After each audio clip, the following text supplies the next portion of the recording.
everybody whom I cannot see, but it's fun for me to be a part of the St. Richard's family again. My oldest daughter is in college and my youngest daughter is a senior in high school. So it's been a while since I've been able to be back at St. Richard's, and this is kind of a fun way for me to do it. I haven't done it like this before. So it is new, and hopefully you will bear with me as I kind of walk through this presentation.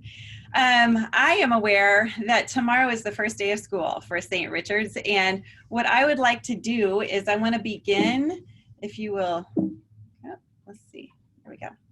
I want to begin with an exercise that you can do as parents. We're going to have you guys do it now, but I also wanted to try it because it's something that you might end up doing with your children. So before we get into a heavy night of content, I just want you to take your hand and put it on your heart and feel your breath.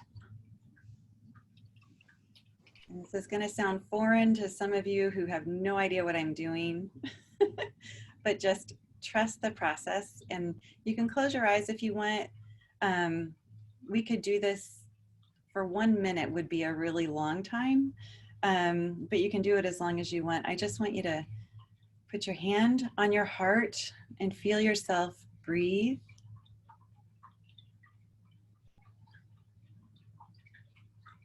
Feel your heart beating. It gets us connected with ourselves.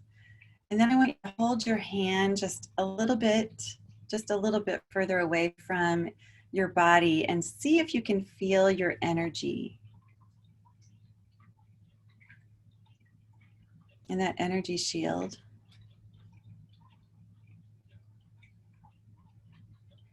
And then you take one more deep breath and let go slowly. And then I think we're ready to start. So I've been asked to talk about social emotional learning, and in my mind, we have 3 goals when we talk about social emotional learning for school-age children. The first is we want to help kids increase their level of self-awareness. Kids typically are not very self-aware when we just start out, and so our job as parents is to help them with that. They will continue that journey on through adolescence into their 20s in terms of learning about who they are. I don't think we ever really stop learning about who we are, but helping them learn at this stage their own thoughts, feelings, behaviors, why they do the things they do, what kinds of things they feel, what makes them anxious versus why somebody else isn't anxious. These are the kinds of self-awareness ideas that we want to help them with. Number 2, we want to help them increase their level of distress tolerance.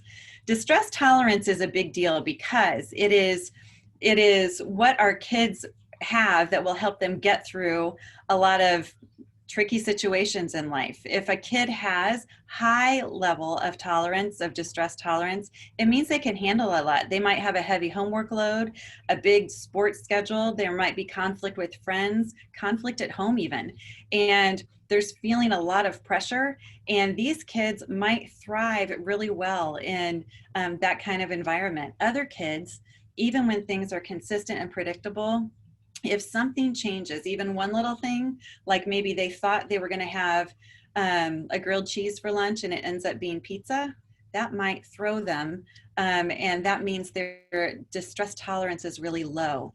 So I think it's going to be helpful for you as parents and also the faculty at St. Richard's to help identify the kids who have a low level of distress tolerance so we can help support them and build that tolerance so they are able to maintain and manage a lot more than maybe they're able to do the first day of school. But that's going to be a journey for us. The third thing we want to do is almost always my work with children. The number 1 goal is to help them identify how they feel and then ask for what they need in really healthy ways. So kids don't have to act out to get their needs met. They might not have to be clingy or get needy or get emotional to get their needs met or get manipulative to get their needs met. Ideally, we want all of our children in a really healthy state to be able to talk about how they feel and then ask for what they need in really healthy ways. And that's going to look different from child to child, but it's always up there with one of our goals in terms of social emotional learning. As I think about how we transition kids back into the school setting after the year we are having, there are 5 components that I think are important to keep in mind. The first is language. If we are able to have consistent language from the school and then also carry that into the home, I think it's really going to help kids get the consistency that they need to go back and forth between school and home. So language is a pretty critical factor, and I'm going to talk more about what that means and what kind of language in just a minute. Expectations are going to be important. Parents need to set expectations for children at school. Teachers and administrators need to set expectations for kids at school. When a child has expectations listed in front of them, they don't have to think about how they are going to solve the problem of keeping themselves safe, of how to expect like their behavior to be, of what they need to be doing. So we're going to talk about expectations and how to do that.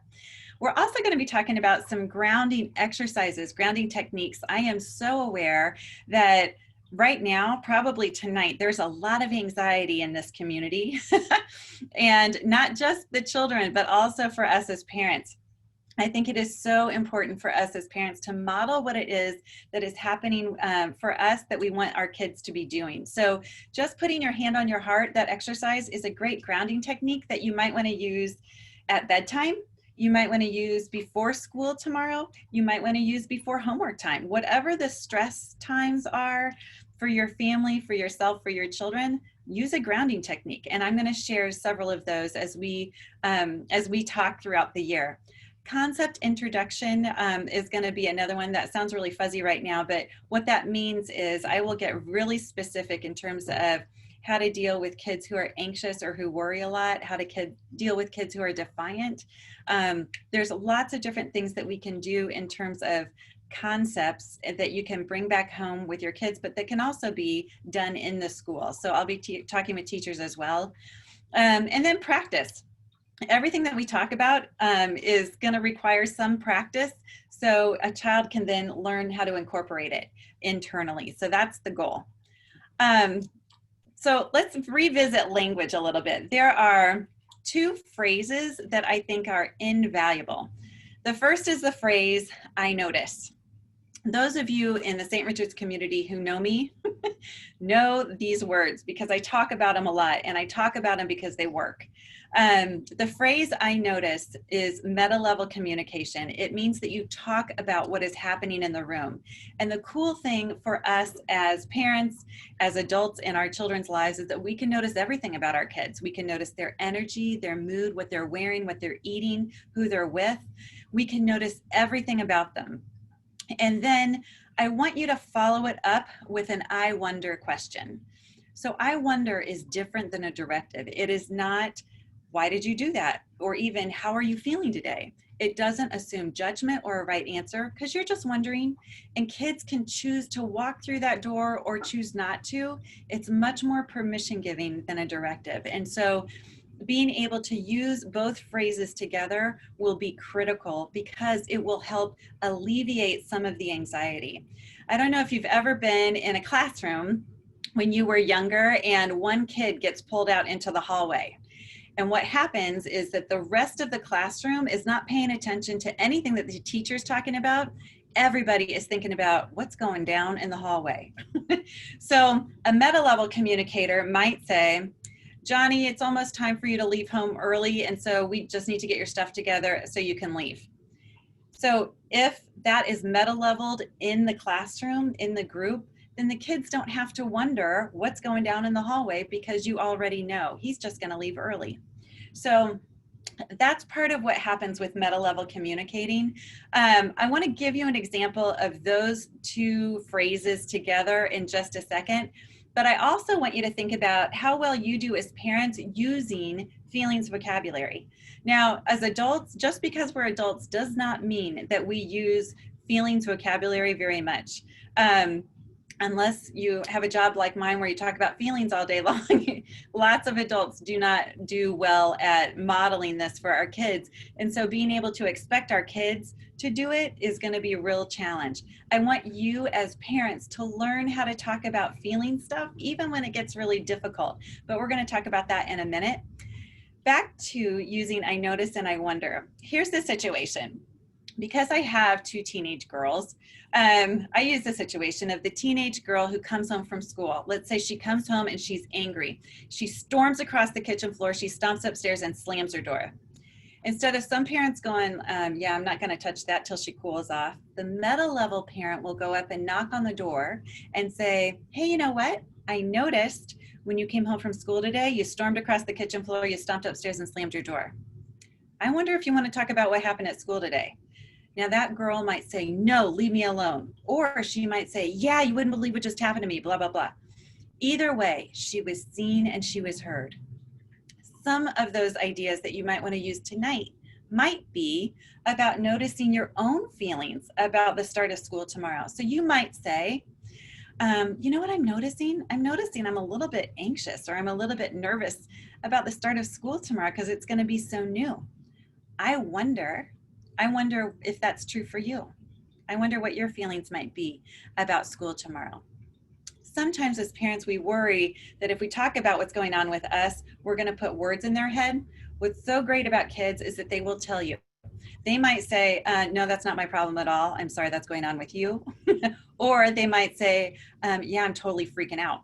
Like, I'm glad you said that. So being able to use the phrase, I notice, yes, we can notice about what's going on with our kids. You might also say this tonight with your kids, or maybe even tomorrow. Kiddo, I'm noticing you're just kind of quiet this morning. I'm wondering if you want to talk about how you're feeling today. Now, your child might say, no, I don't want to talk about it. And they might say, yeah, I'm totally freaking out. It's the first day of school. Either way is fine, because either way, your child has been seen and heard. So getting into the practice of using I notice and I wonder can be super helpful. And I will say, as teenagers, as your kids become teenagers, it works beautifully with the teenage brain because it is not a directive. And teens get triggered when we use directives with them. So whenever I feel like I'm not getting anywhere with my own kids, I will say, I notice, da da da da, and I wonder, and I will get so much more information out of them that way. So it's just some helpful language tips that might be helpful. It will work for you at home. It will also be something that I talk about in terms of how we organize and reorganize classroom structure. So that's also similar language that they're going to be getting at school. Before we kind of move on to the next thing, the beauty about I notice and meta-level communication is it allows for us to begin talking about grief. And I do want to say a word about that word grief. Oftentimes we think about grief as it relates to somebody dying or maybe a divorce. In reality, grief itself is born in change. Anytime there is a change that happens to us, there is an opportunity for us to grieve. And so I want you to keep that in mind as this new school year begins.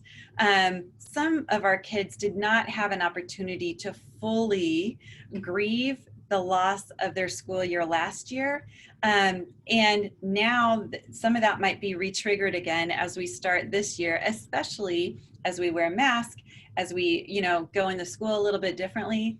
And it's not just the kids that I'm talking about. As parents, we also are going to go through some of the grief work that we're going to experience. So some of you as parents are going to be grieving the idea that you're not going to be able to walk your child into school like you always have every single year since you've been at St. Richard's.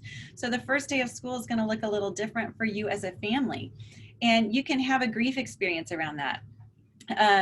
The grief might be in, we don't get to play at recess the way that we used to, or lunch is going to be different, or our uniform's different because now we're wearing a mask. So there's all different kinds of ways that grief might show up for you all as a family, for you as an adult and a parent, and for your kids. There are 4 tasks to think about that W.J. Warden, who was a psychologist, was able to kind of identify. And I want you to be aware of those as things show up for you or your kids. Intellectual acceptance is that first task. Intellectual acceptance just means your ability to tell the story. So the story begins for us this year with, this is a new year, giving our kids language to be able to say, it's a little strange how I'm not able to walk you into school this year. It's a little strange how you have to wear a mask all day long. It's a little strange that this, and this are happening. And being able to put a word to it creates a narrative for children that begins their story, which is the intellectual acceptance. The emotional response is all of the feeling stuff that comes after that. So you might have a kid fall apart, come home on the first day of school saying, I can't do it. It's the worst day ever. It's going to be horrible. You might have a kid come home and say, it wasn't that bad, but I'm just kind of sad because my friend isn't in my class this year. You know, so a lot of those, I want you to recognize that as, oh, that's a grief response.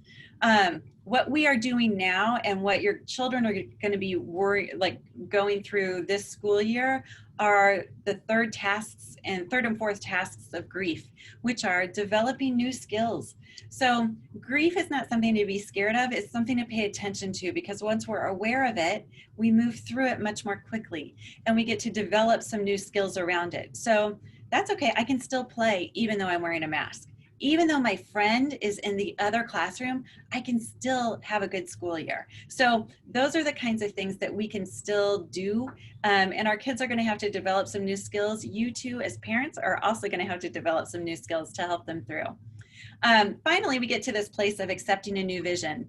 This is the place where we come and we're like, okay, this is a part of my story, a part of my journey, and I go on from here, and we get to this place. The challenge with grief is that it's rarely linear. So you might think you're at acceptance of a new vision, and then all of a sudden you're like, shoot, I remember when that song played spring break last year. It was so much fun. And then we found out that we weren't having school again after that. So we bounce back and forth between the stages of grief. And I think it's going to be important for you as parents just to be aware of where you are, but then also help your kids with their own awareness. You know, spoken and unspoken language is the most powerful thing that we give our young people, and they pay attention to everything that we do and say. There was a study done with a little baby chick by some psychologists, and the little baby chick was taken by itself and put in a box, and they flew over an image of a hawk that flew overhead, and instinctively the baby chick, you know, put its head down and it played dead. And they did this a couple of times. And then the baby chick, every single time they did it, the baby chick would like lift its head and it would look up to the sky and it would look and wait for the image of the hawk and to see if it was safe. Then psychologists took the mother and put the mother in the same box with the baby chick. And they did the same thing. They projected an image of a hawk that flew overhead. Instinctively again, the baby chick put its head down and played dead. But this time, with the mother close by, instead of the baby chick looking up to the sky to determine if the world is safe, the baby chick looks at its mother. What that means is that our kids are looking to you as parents to decide what this is all about. They want to know how you feel about it. They want to know. They're getting their cues from you. So we're going to talk about how critical that is. I wanted you guys to know that. This is why it's important, because kids do not want to hear that this is going to be the worst year they've ever had. They do not want to hear that you just don't know how in the world they're going to get through it. It's going to be miserable. They don't want to hear that you don't know how in the world they're going to wear a mask all day. That's going to be completely impossible, and that there's no way that the school's actually going to be able to keep you safe. You're probably going to get the virus. They don't want to hear that it's just going to be a disaster. So that is what we hear all day long. We hear it on the news. We hear it in the paper. We hear it from one another. And we might be saying that to each other as adults and parents, but being able to say that to our kids in front of our kids will set you up for not a very good year. And what I want you to know is that being stuck in worry and anxiety will inhibit creativity. It is one of the most important sentences that I want you to walk away with, because anxiety and worry come from the place in the brain called the amygdala. And the amygdala holds our emotions and our memories in the same place in the brain. And if you took your hand and you folded your thumb over, that would be like an image of the brain. And your thumbnail would be a signifier of where the amygdala might be. Up here, these fingers are going to be your prefrontal cortex. When we worry and we're anxious and the brain can't really function, it's like our brain is like this. So nothing is connected, and we lose access to the prefrontal cortex, which is what is going to help us stay creative. So I want you to think about that in terms of what image you're projecting for your kids, what language you use with them, because what we want to do is take a problem and be able to solve it creatively without being worried or fearful that we will be stuck there. That's what our kids need to hear. So instead, I'd like you to try this. Like, come at it in a more positive light. We have never had a year like this in the history of the school. You guys are actually going to be pioneers in this journey, and I cannot wait to see how you do it. Actually, haven't you always wanted to be a ninja deep down inside anyway? Well, now's your chance. And talk about what superpowers you have inside. And this is what kids do so well. So I kind of want you as parents to listen to what your kids are going to teach you about how to be creative and about play, because kids know how to do that part really well. And our job as parents is to also hear from our kids how they do that. So try and stay positive as parents. Doesn't mean you don't get to acknowledge when things are really hard or you need to blow that off. It just means that it helps the kids stay a little bit more creative in how they're going to problem solve whatever shows up for them throughout this year. So we talked about language. Expectations are a big deal. And I have a lot of kids who might come to me who feel worried and anxious about the state of the world, worried and anxious that, their grandparents might get this virus, that they might get it, that their family members who have an autoimmune disorder might get it. And what I want you to do with children is I want you to keep them focused on what their overall 3 jobs are. Kids have 3 jobs in this world. Their number 1 job is school. They have to go to school, do their work, and turn it in. That's their number 1 job. Their number 2 job is to work as a part of the family team. They have to do the stuff that you tell them to do as parents and families. And they have to get along with their siblings. They have to get ready for bed. They have to do all of these things because that's what it means to be a part of the family team. And then I always throw in the 3rd job for them, which is to talk about how they feel. That is their job. It's not necessarily to make everything feel better. It's to talk about what life is like for them. When they do their 3 jobs, it will help alleviate some of their anxiety because that's all they can handle. That's all they need to be focused on. And when adults tell them that, that's a really powerful message for them. What I also say to kids is that adults have 2 jobs. Our jobs as parents, almost everything we do comes down to keeping our kids safe and healthy. I will ask kids, so when a parent tells you, that you have to brush your teeth, which job are they doing? Are they doing that just to bother you? They just want to see what you do when you interrupt their video game? And they say, no, it's to keep me healthy. Absolutely. So I want them to understand that parents have jobs, but kids also have jobs. Tomorrow, you're going to hear a lot more about what the school expectations will be. Certainly masks and hand washing and hygiene will be a big part of that, but also how we treat one another and how we treat each other with respect and with kindness. I will say that one of the things that concerns me a little bit about going into this school year is I worry a little bit if somebody gets sick that child will be bullied by other people because now they have germs. Kids will respond to that other child based on the information you as parents give them. So please, parents, teach your kids how to respond to somebody if they are going through a hard time, if they're not feeling well, if a family member gets sick. These children are going to need a lot of love and support around them, which is part of the beauty that St. Richard's has to offer. So helping them navigate that, they're going to follow your lead. Home expectations is another one. So be very clear about what it is you want from them at home. Besides their three jobs of school, family, team, and feelings, also throw in there, what are their expectations for washing their hands, for their own personal hygiene? Um, and I would do that in a way that is more sensitive to them. I don't, anytime we do anything out of balance, it's a little concerning. So try and keep that all in balance. But that also includes, what are your expectations for their downtime or electronics? What is their bedtime routine going to look like? What is morning routine going to look like? The more that you guys can set expectations for kids, but also leave room for a little bit of flexibility. If it's too rigid, the child will reject it. But if there's structure with some flexibility, they will embrace it. As we think about going into this school year, and as you listen, as I do, to what is happening around our state and our country, I think it's not a bad idea to also prepare right now for eventual learning from home.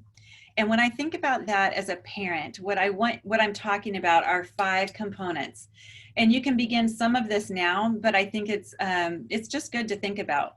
The first thing is a good sleep cycle. I think it's really critical. It's one of the most critical things I think that our young people can have. It's a good sleep. And that is so important because it keeps us healthy, both emotionally and physically, and it builds our immunity. So a healthy, good sleep cycle is really important. Exercise, being able to get outside every day if you can, even if it's raining or snowing or cold outside, being able to have some exercise every day, that has been a challenge as most kids have moved home to do school.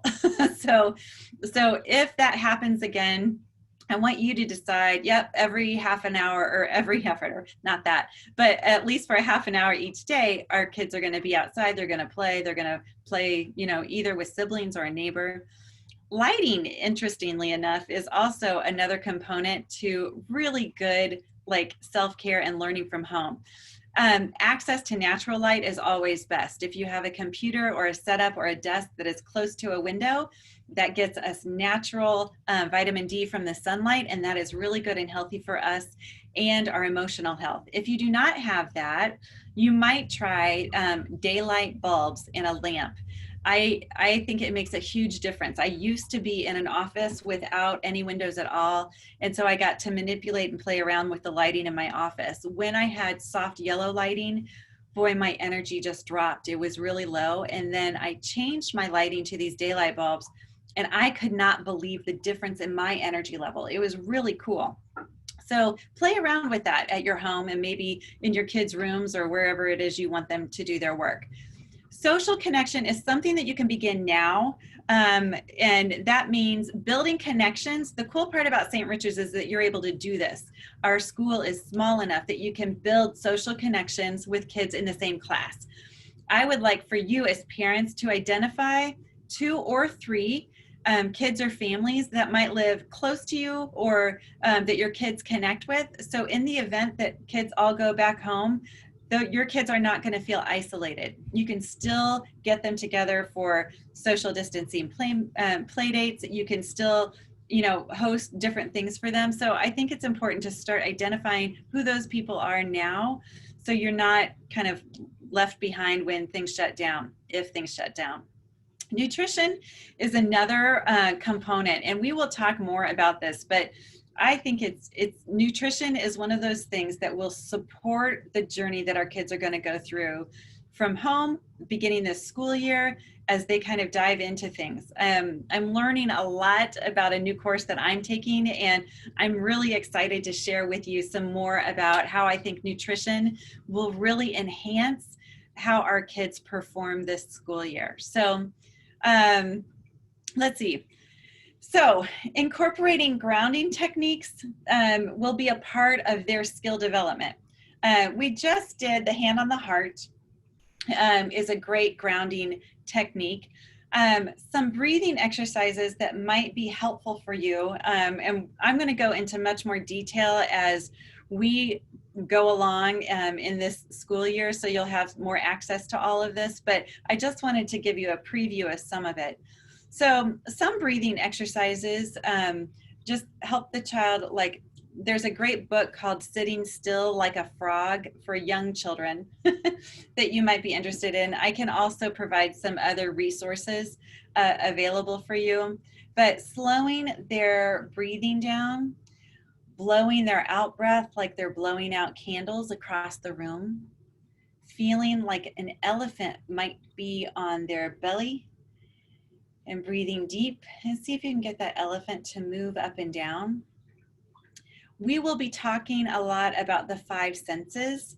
This is one of my favorite things. So, and it's one of the things that I want also for parents to be doing. So if you do not currently have a self-care routine that works for you, then I definitely want you to walk through all of your five senses, and I want you to tell me what brings you comfort and calm to touch and feel. For me, I love warm things. So I love a hot shower. I like hot coffee, hot tea. I like my seat heater, and I love my dog. So that brings me comfort to touch and feel. What brings you comfort to see? I like it when my house is clean. I like a good lit candle. I like a lot of color, and I like nature. What brings you comfort and calm to hear? I like music. I like the sound of water. So I like water fountains and things like that. I also like quiet, but I like natural sounds as well. What brings you comfort and calm to smell? This is a significant one because the sense of smell will shift brain activity faster than any of our other senses. So I want you to pay attention to what it is that brings you comfort and calm to smell, but I also want you to help your children identify what it is that brings them comfort and calm to smell. I worked with one girl and what she really loved was laundry smell. That's also one of my favorite smells. And she kept a box of dryer sheets in her locker at school. So when she would feel anxious, she would grab her dryer sheet and then she would smell it and she would de-escalate almost immediately. And then finally, what brings you comfort and calm to taste? And sometimes that is, for me, it's a hot tea. It could be a mint or something like that. So I want you, and then as a family, it might be fun if you guys all try that together and then come up with at least 3 of those 5 senses that you give yourself every day. For me, my best self-care practice, and it will be different for every person. I go home and take a hot shower. I light a candle. And I might watch a show or read a book. If I've had a really rough day, I will change my sheets because I love fresh laundry smell. My younger daughter, she is going to take a shower. She's going to fix something really pretty and put it on a plate that she made, and she might play guitar and light a candle. My older daughter, her best self-care practice is going to be in the bathroom with really loud music for 2 hours, which is fine in my house. And depending on her day, it might be a 5 candle night. So I can always tell how hard her day has been based on how many candles are lit. We will talk about how to use visualizations, especially how to de-escalate an anxious child at the end of the day or in the moment. And then positive mantras. So it goes back to the language being pretty critical for us. I will challenge you as parents to hear the language you use with your children and decide whether or not it's mostly positive or mostly negative. And if it is mostly negative, then I want you to come up with some new things to say. Some of the best things that we can tell our kids is, honey, you are right where you should be. You're doing okay. You're going to get through it. It's going to be, it might be tough, but I believe that you have the ability to get through it. And I'm kind of excited to see what happens. So those are just some of the examples that I think can be really helpful. We will talk about a lot of that as we go on, and I'll get to come back and see you again. But right now, I think I'm just waiting for John to come back with any kind of questions you all might have.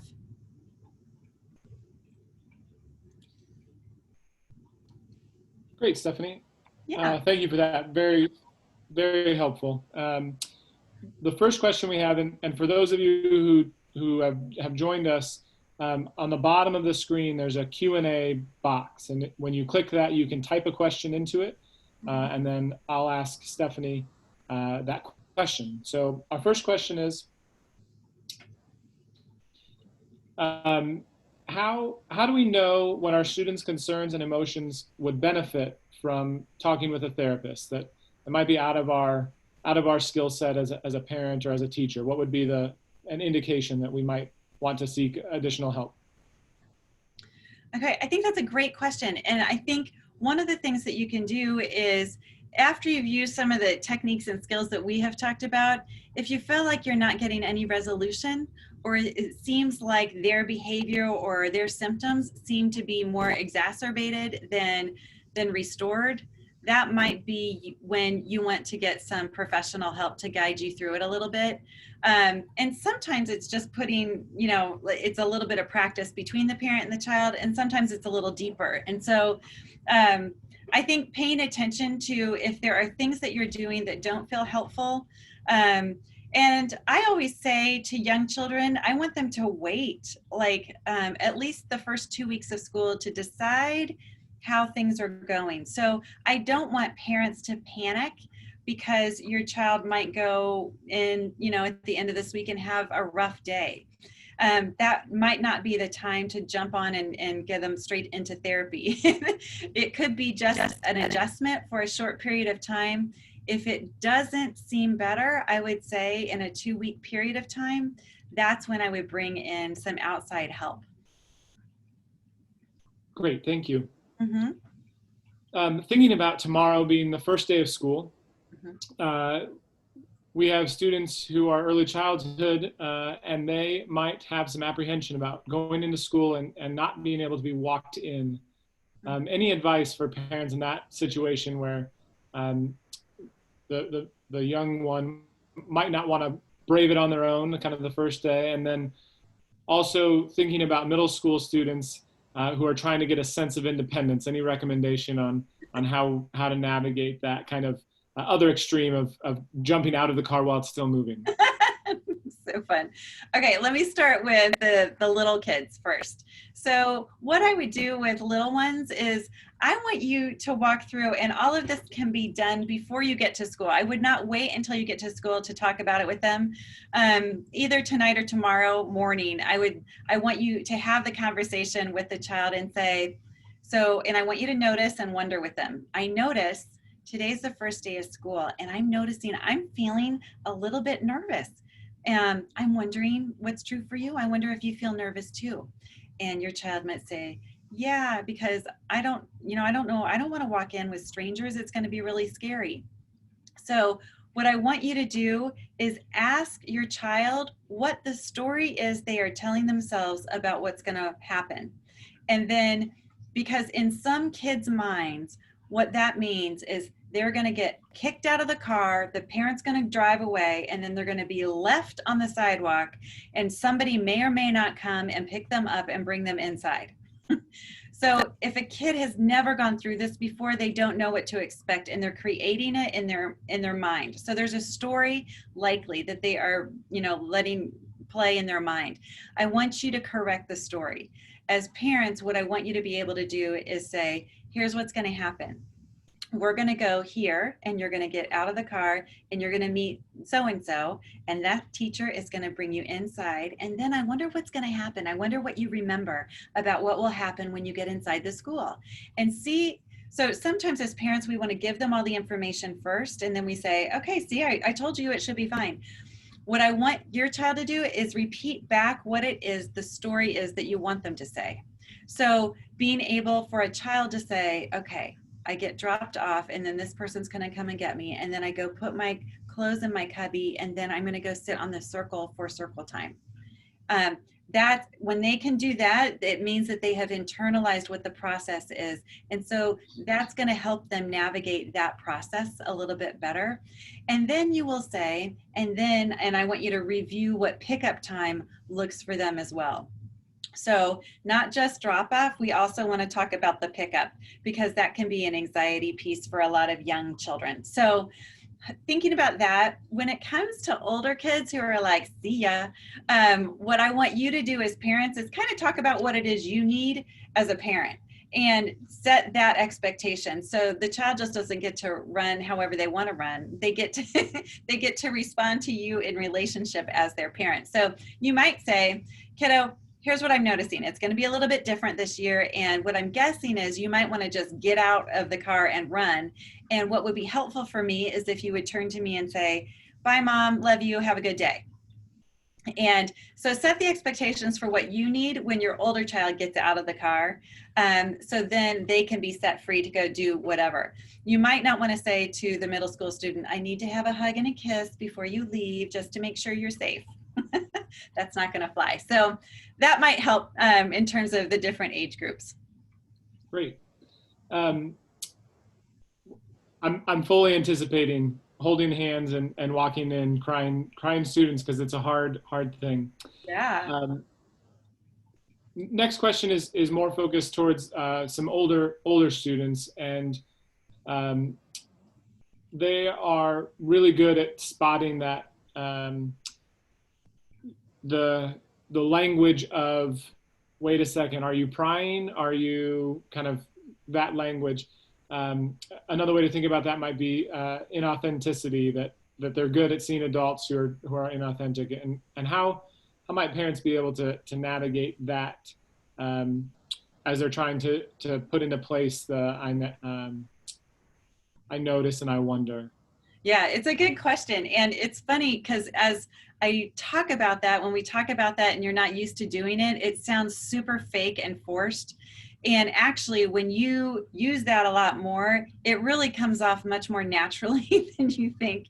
And so kids don't really challenge it as much when you're just kind of noticing and wondering. So the bottom line for noticing and wondering is that you are hearing and seeing your kid.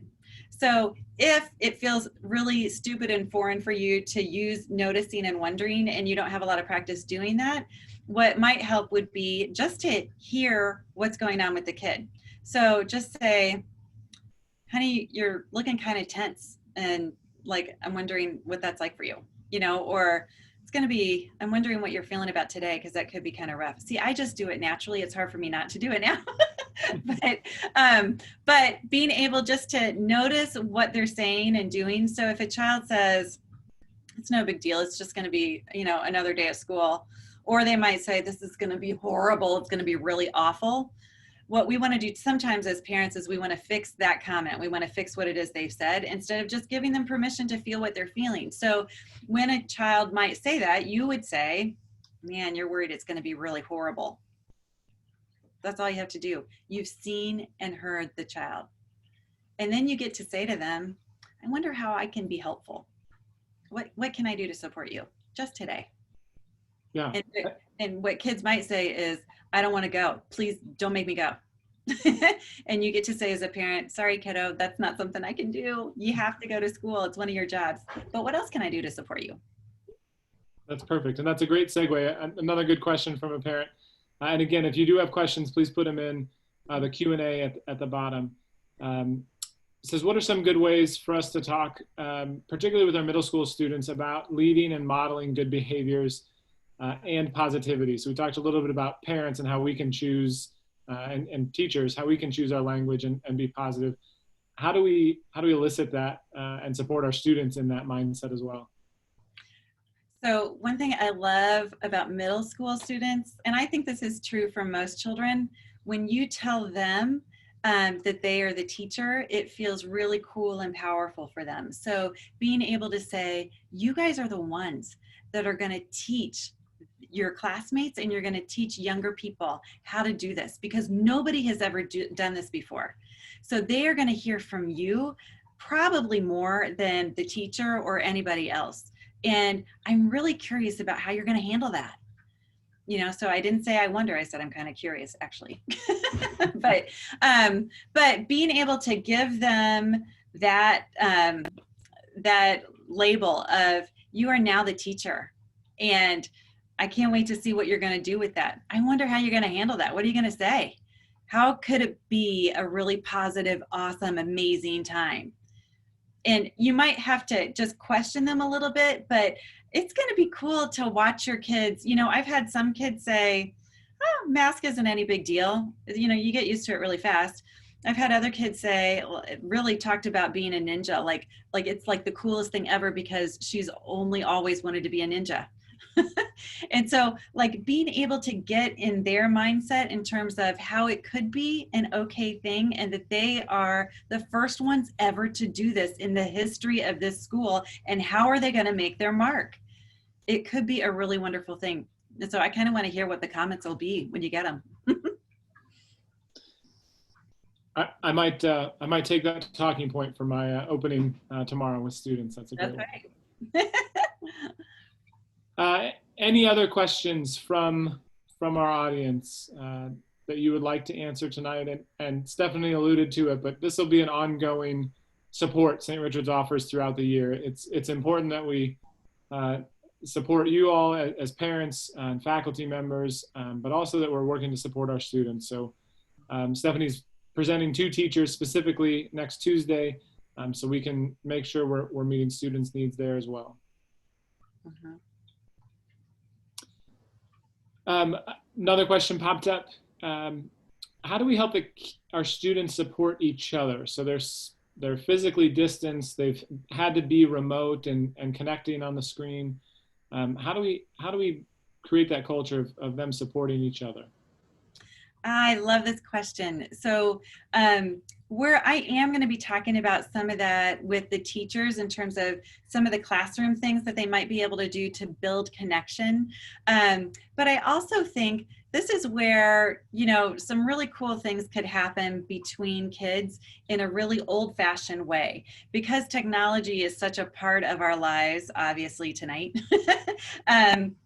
You know, if one of your kids, you know, if they write a handwritten note to a peer and put it in the mail, that would be amazing.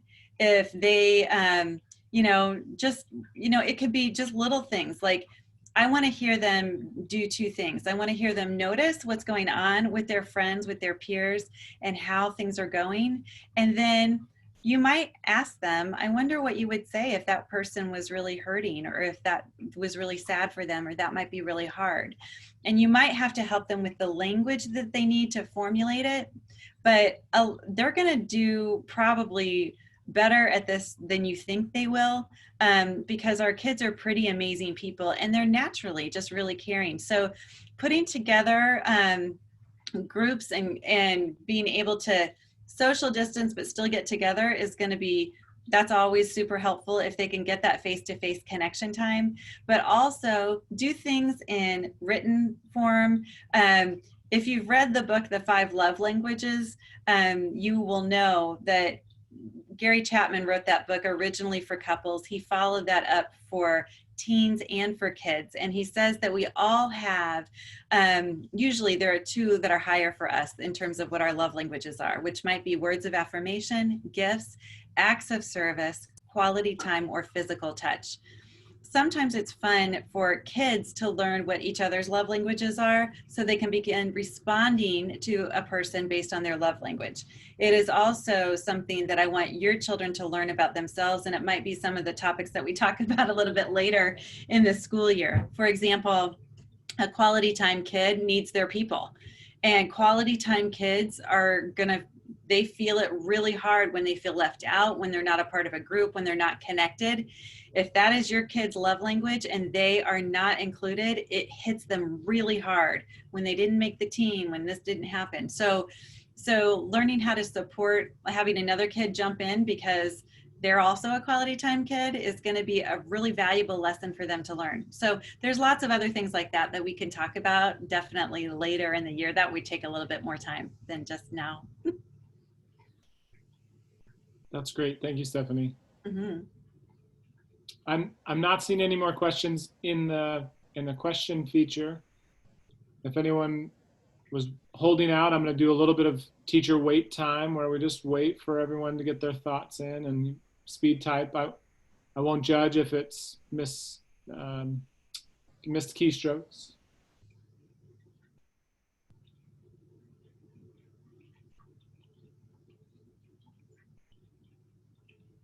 One question in the chat said, how often will we meet during the year? And we're still working on that. I think we've got at least a couple of months worth this fall, and we're still working. I think we're thinking monthly or quarterly, but open for input if um, if there's topics or things that you'd like to hear from, please send me an email, and I'd be happy to make sure we get them covered and pass that on to Stephanie. Mm-hmm.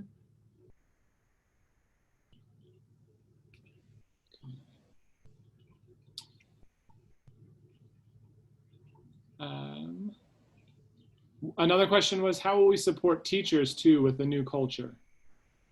Oh, such a great question. So, and John, do you have an answer to that one specifically? Yeah, so in terms of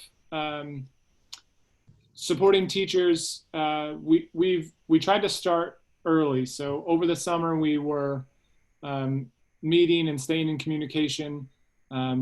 We increased the amount of time teachers had on site during pre-service to just help them feel settled. We are we had a presentation this week on self-care. Dr. Williams, a professor of counseling at Indiana Wesleyan University, and Colleen, our school counselor, did a self-care presentation with teachers. We did similar breathing exercises and talked through some of that. Next week, we're supporting teachers by taking our faculty meeting and not doing logistics things, but talking with Stephanie and supporting that. And then we've told them that this year isn't going to be perfect. We are doing the best we absolutely can, but it's not perfect, and that's okay. And so that's kind of how we've started it. That's a work in progress though, because it is totally new. If you check out our Instagram page, you can see some of the smiles on the teachers in their rooms. There's a sense of pride. There's an excitement about coming back. But that's where we are today. Yeah, and I would add to that I think one of the things I love actually, just that you even wrote the question, is because that's the cool part about being at St. Richard's, that you care about the teachers. Yay. Yeah. So I love that part, but I also think using the language, being similar, in the classroom and at home is going to be helpful. The expectations about what's happening in the classroom and in school and the 3 jobs that kids have is going to be supportive language for your children and for the teachers. So being able to help teachers identify, as well as you as parents, which kids are the ones that have a hard time with their distress tolerance. Being able to identify those kids sooner rather than later, so we can help pull some support around them, because that will eventually then support what the teachers are doing. So I think it really comes down to the consistency that is built between school and home, and it's going to follow the child. So that will all definitely help be a supportive component to the teachers. Great. There's a question about will the slides be shared? So we are recording the session, and they will be. The link will be shared internally to St. Richard's families. I've got a number of thank yous, Stephanie. People are really appreciative of your time and your sharing your ideas, and so thank you. It's so my pleasure. Yeah, thank you. One more question is, what recommendation do you have for kids who might have a high distress tolerance but are just holding it all inside? How do we walk the students through that self-care? Oh, I love this question. And so what I would tell you as a parent is, you don't get to do this work for your child. And so that's part of why noticing what's going on with your kiddo is going to be super helpful, to say, here's what I'm noticing. It looks like you're holding it all in.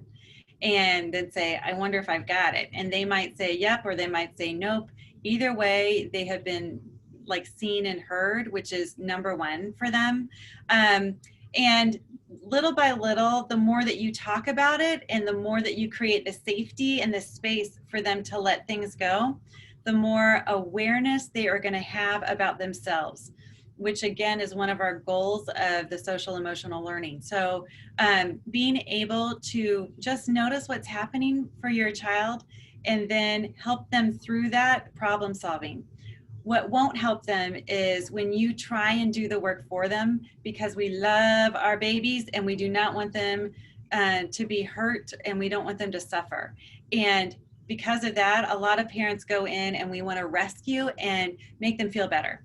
But when you do that, they don't get to do this really cool, valuable work. So it's okay to watch kind of the struggles that they have and then notice them and then wonder, you know, I wonder how I might support you in this.